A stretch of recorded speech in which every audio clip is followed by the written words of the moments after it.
भगवान शिव को त्रिलोचन क्यों कहा जाता है?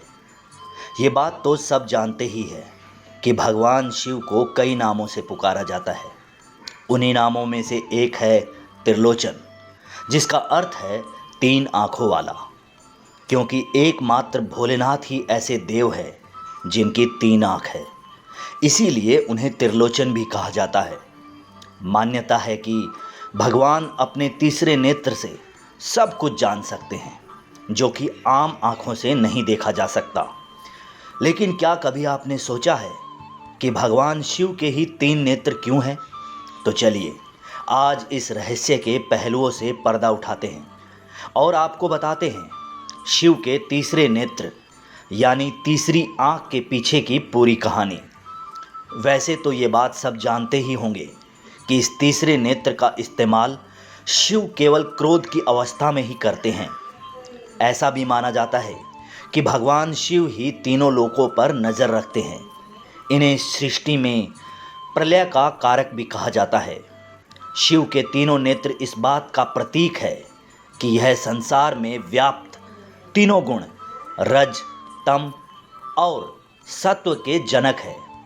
इनकी ही प्रेरणा से रज, तम और सत्व गुण विकसित होते हैं। भगवान शिव की तीसरी आंख उनका कोई अतिरिक्त अंग नहीं है, बल्कि ये दिव्य दृष्टि का प्रतीक है। ये दृष्टि आत्मज्ञान के लिए बेहद जरूरी बताई जाती है। शिव जी के पास ऐसी दिव्य दृष्टि का होना कोई अचरज की बात नहीं है। महादेव की छवि उनकी तीसरी आंख को और भी ज़्यादा प्रभावशाली बनाती है। शिव की तीसरी आंख के रहस्य में कई सारी कथाएं प्रचलित है, लेकिन इस संदर्भ में एक ऐसी कथा प्रचलित है जिसका जिक्र अक्सर किया जाता है। यह कथा कामदेव को तीसरी आंख से भस्म कर देने की कथा है। एक समय की बात है जब पार्वती जी ने भगवान शिव के पीछे जाकर उनकी दोनों आंखें अपनी हथेलियों से बंद कर दी। इससे सारे संसार में अंधकार छा गया, क्योंकि माना जाता है कि भगवान शिव की एक आंख सूर्य है, दूसरी चंद्रमा। अंधकार होते ही समस्त संसार में हाहाकार मच गया। तब भोलेनाथ ने तुरंत अपने माथे से अग्नि निकालकर पूरी दुनिया में रोशनी फैला दी। रोशनी इतनी तेज थी कि इससे पूरा हिमालय जलने लगा।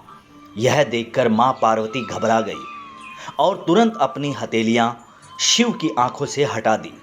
तब शिवजी ने मुस्कुराकर अपनी तीसरी आंख बंद की।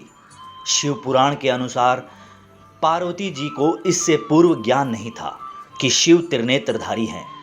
कामदेव ने पाप वृत्ति द्वारा भगवान शिव को लुभाने और प्रभावित करने का प्रयास किया, जिसके बाद शिव ने अपना ध्यान टूटता देखकर क्रोधित होकर शिव ने अपनी तीसरी आंख खोली और उससे निकली दिव्य अग्नि से कामदेव को जलाकर भस्म कर दिया।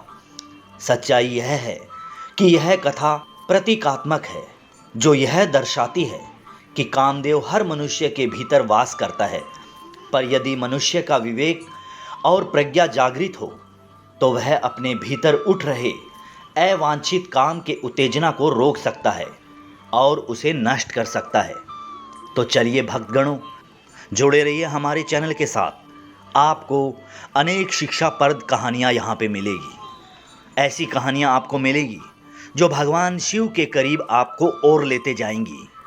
तो जुड़े रहिए हमारे चैनल के साथ और इंतज़ार कीजिए अगली भगवान शिव की अद्भुत कहानी का। तब तक के लिए भजते रहिए हर हर महादेव बोल।